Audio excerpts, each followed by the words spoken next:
pada prinsipnya kami ini kan pelayan. Jadi kami itu bukan mengusik hak mereka, tapi kami melayani kebutuhan mereka.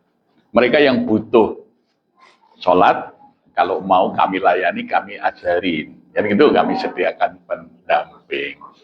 Jadi dalam pikiran kita, pengurus masjid itu bukan penguasa masjid, tapi pelayan jamaah masjid. Jadi kami ini mengambil SK dari yang punya masjid, yaitu Allah Subhanahu wa Ta'ala, ya itu, untuk menjadi pelayan tamu-tamunya Allah itu. Ya, jadi ini sikap kita melayani. Jadi apa sih yang sebenarnya diperlukan oleh jamaah kita? Oh, perlu modal usaha, ya coba kita layani. Lu ada. Habis sholat subuh kok ada ini bapak-bapak ini nangis gak pulang ke rumah. Yang lain sudah pulang, saya deketin, ada apa-apa. Saya ini Pak. Anak saya itu habis wisuda sarjana kedokteran, esket, malah nggak mau keluar rumah. Setelah saya tanya Pak, dia putus asa nggak bisa jadi dokter. Karena apa? Karena S1-nya beasiswa, ternyata untuk koas tidak ada beasiswa dan harus bayar cash. Banyak Pak, saya nggak mampu. Nah, oke. Berapa kira-kira? Ayo kita hitung. Kantor. Ya sekian juta Pak, ya sudah ini masjid yang mencukupi. Ya, alhamdulillah sekarang sudah wisuda dokter. Ya. Jadi kami itu melayani saja. Jadi kalau masyarakat ada kebutuhan, ada ibu-ibu yang nangis itu habis sholat itu mesti saya lihat kok mesti nangis gitu berapa hari ini. Ada apa Bu? Pak saya ini sudah senang tinggal di sini. Pemilik rumah yang saya kontrak mengatakan rumahnya mau dijual, saya disuruh membeli, tapi uang saya nggak ada, saya ini janda 2 anak, 2 tahun lagi pensiun dari PT Telkom, tabungan saya baru 80 juta, insya Allah nanti kalau saya pensiun pesangon saya cukup, 480 juta untuk beli rumah, tapi sekarang belum ada, kalau saya pinjam ke koperasi, pinjam ke bank-bank itu, mengembalikannya itu nggak terjangkau. Oh ya, baik. Maka saya tanya ke bendara masjid, bendaranya Pak Rizky yang sekarang ketua umumnya. Pak Rizky, kas kita ada. Banyak enggak? Ya berapa sih? Ya ini kita beli rumah, sekitar 500 juta ada. Oh ada, ya sudah. Itu rumah itu kita beli. Beli oleh masjid. Bu, rumahnya kita beli, silakan ibu nanti menyicil ke masjid.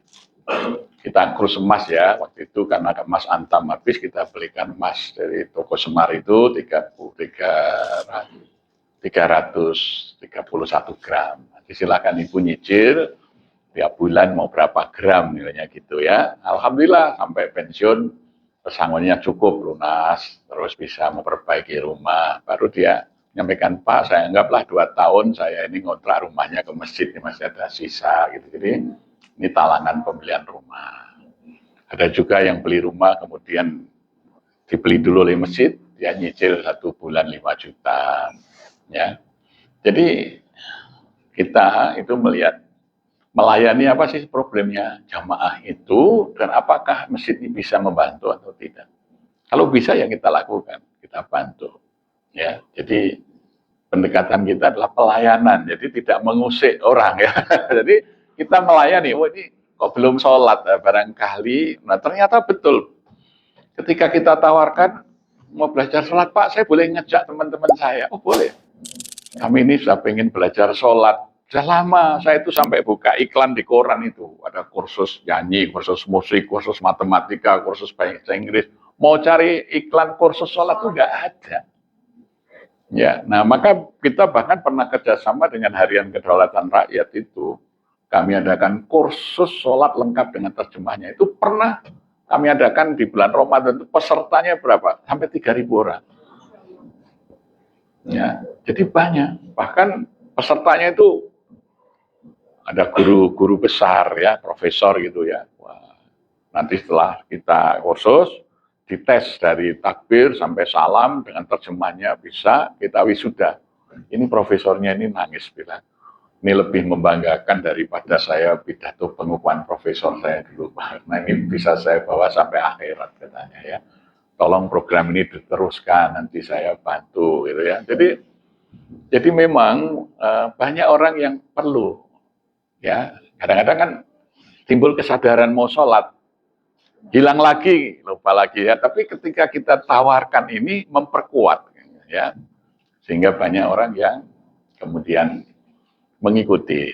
Ya, demikian juga yang ngaji. Bahkan sekarang ini di masjid ini yang ikut tahsin itu sampai 35 kelas kok. Yang belajar ngaji itu 35 kelas. Ya. Ya. Jadi gitu, kami kerjasama juga dulu dengan masjid di kantor pajak Pratama. Itu juga begitu, kita tawarkan pelayanannya. Yang ingin belajar sholat, yang ingin belajar ini. Jadi sifatnya adalah penawaran sesuai dengan kebutuhan yang mereka perlukan. Ya, jadi pendekatan kita adalah pelayanan. Jadi kita ini bukan penguasa, tapi kami itu mendudukkan diri sebagai pelayan. Jadi apa sih yang sebenarnya dibutuhkan oleh masyarakat? Coba kita hadir untuk memenuhi. Ya bahkan misalnya bulan Agustus ini kan, masyarakat kita perlu ada peringatan kemerdekaan. Maka masjid memberi subsidi kepada pengurus RT dan RW. Pengurus kampung itu kami kasih subsidi untuk menyelenggarakan peringatan 17 Agustus. Itu disubsidi oleh masjid. Dan bahkan semua pengurus RT, pengurus RW di sini, BPJS-nya yang bayar masjid. Sekalipun pengurusnya itu non-muslim, kita biayai pembayaran BPJS-nya, jaminan kesehatannya oleh masjid. Ya, jadi bagaimana masjid memberi manfaat? Lah rekrutmen SDM itu harus terstruktur dan sistemik. Maka di sini ada organisasi kader, organisasi intra dalam kepengurusan masjid. Yang pertama dulu namanya PAD itu, pengajian anak-anak Jogokarian. Tapi sejak tahun 96 dirubah namanya menjadi Hamas, Himpunan Anak-anak Masjid. Ya, jadi kalau dulu namanya PAD menjadi Hamas sekarang, sampai kemarin kita diblok oleh YouTube karena dianggap Hamasnya Palestina. Ya, padahal itu organisasinya anak-anak di sini ya. Hamas, Himpunan Anak-anak Masjid, disingkat Hamas. Nah itu pengurusnya anak-anak SMP kelas 1, kelas 2. Yang diurus anak-anak dari pra sekolah sampai SD kelas 6. Kegiatan utamanya namanya Madinah, Madrasah Diniyah Hamas, mengelola pendidikan agama, Madrasah Diniyah, dikelola oleh anak-anak SMP itu tadi, ya, belajar ngaji, belajar agama, ya. Kemudian yang kedua siber, sinau bersama. Jadi sepekan itu nanti belajar matematika, bahasa Inggris, apa ya, untuk bimbingan supaya anak-anak yang ngaji di masjid ini akademiknya di sekolahnya itu lebih bagus ya. Jadi misalnya ada tugas-tugas dari sekolah, nggak ngerjain PR, itu dibantu oleh senior-seniornya, namanya gerakannya namanya siber, sinau bersama, itu ya. Jadi dibuat, itu dikelola oleh anak-anak sendiri ya, diurus oleh mereka yang sudah SMP kelas 1, kelas 2. Kalau sudah SMP kelas 3 ke atas, mereka bergabung, ada organisasinya namanya Remaja Masjid Jogokarian, RMJ. Ya. Sering diplesetkan remaja mencari jodoh. Karena ini anak-anak muda kan, full ya ada. Nah RMJ ini programnya 5 sukses remaja masjid, sukses studi, ya ada bimbingan, mentoring, bimbingan skripsi dan lain sebagainya. Jadi kalau lagi skripsi ini dibantu teman-teman seniornya supaya cepat. Ya, penelitian apa, nanti juga KKN dibiayai oleh masjid ya. Jadi di sini kalau ada mahasiswa KKN itu dapat uang saku dari masjid. Sekarang berapa? Ya 1.500.000 atau berapa itu uang sakunya untuk KKN itu dari masjid untuk mahasiswa yang sedang KKN. Ya, kemudian di tempat KKN kalau membuat program dibantu programnya oleh kegiatan masjid kita ini. Jadi itu. Jadi sukses studi. Yang kedua sukses ekonomi. Bagaimana kalau anak-anak muda ini nggak berminat kuliah, ingin merintis usaha. Ya, ada wadah untuk pembinaan, kita hadirkan pengusaha-pengusaha sukses, bisa ngaji bisnis gitu ya. Kemudian sukses organisasi, berlatih berorganisasi.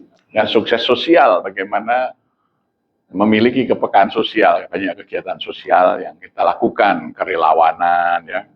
Kalau ada bencana, kemudian relawan bersih-bersih masjid, ya kita sudah punya mobil khusus untuk relawan, kita punya dapur, mobil dapur ya. Jadi kalau ada bencana, mobil kita langsung buka dapur umum ya. Dan ini chefnya sudah terlatih karena kita ada rutin ya, ada kegiatan rutin untuk itu. Jadi untuk daerah bencana, untuk daerah ini ya di situ kegiatan untuk sosial ya, sukses sosial. Namanya sukses ukhrawi. Bagaimana semudah mungkin ini sudah sempurna keagamaannya kita rintis ya umroh backpacker itu. Ternyata anak-anak remaja kita itu kemarin backpackeran umroh itu hanya habis 18 juta 24 hari, malah bagus hotelnya, bisa milih sendiri ini ya. Kalau anak-anak muda itu seneng tuh yang begitu petualangan gitu, kemudian jalan-jalan ke negara-negara lain gitu ya. Nah, nanti silaturahim ke masjid-masjid di sana gitu ya. Jadi kita juga membuat hubungan antar masjid, antar negara gitu. Jadi itu kegiatan remaja kita ya. Divisinya banyak, ada divisi adventure, divisi untuk anak-anak yang suka naik gunung gitu ya. Ada yang trekking, yang diving, yang sepedaan ya. Nah itu diwadahi melalui remaja masjid. Kalau sudah menikah, yang laki-laki itu pada wadahnya namanya kurma, keluarga alumni remaja masjid. Yang perempuan ada wadahnya namanya umida, umi muda, gitu ya. Ya. Jadi di situ ada organisasi intranya. Ini untuk tadi kaderisasi, menyiapkan SDM-nya itu. Jadi mereka ngurus masjid itu dari anak-anak, seperti kami dilatih dulu dari bersihkan lampu, ngisi air ya. Nah ini terus masih berlanjut dan ini sistemik kaderisasi. Jadi kita nggak pernah kekurangan kader karena banyak terus dari generasi-generasi bersambung. Sering pengurus masjid itu nggak ada organisasi yang ngurus jenjang umur tadi. Siapa yang ngurus anak-anak? Sehingga anak-anak ke masjid ribut karena nggak ada yang mendampingi. Kalau di sini anak-anak ke masjid dia akan bergabung dengan teman seusia anak-anaknya, sholatnya di lantai atas, ada pendampingnya dari Hamas itu, ya gitu. Jadi itu pola untuk rekrutmen SDM-nya. Jadi sudah kita latih dari anak-anak itu berorganisasi, mengurus organisasi, mengatur kegiatan, menganggarkan, ya gitu. Dan termasuk kalau sekarang ini fundraising mereka sudah bisa juga dengan membuat program-program fundraising-nya, ya itu. Terima kasih banyak Bu. Ini kayak udah tiketnya memutuskan semuanya ada sama yang dari Pak Bayu, Pak Wisma ke sana, sama Pak Ibu ya. Udah makanya saya jadi mau usulin beasiswa S3 boleh Bos? Boleh. Jadi kita punya ada program beasiswa strategis. Artinya spesial. Misalnya ada anak pengen masuk Akpol, masuk Akmil atau kedokteran atau ya yang strategis nilainya gitu, dia membutuhkan biaya kita prioritaskan.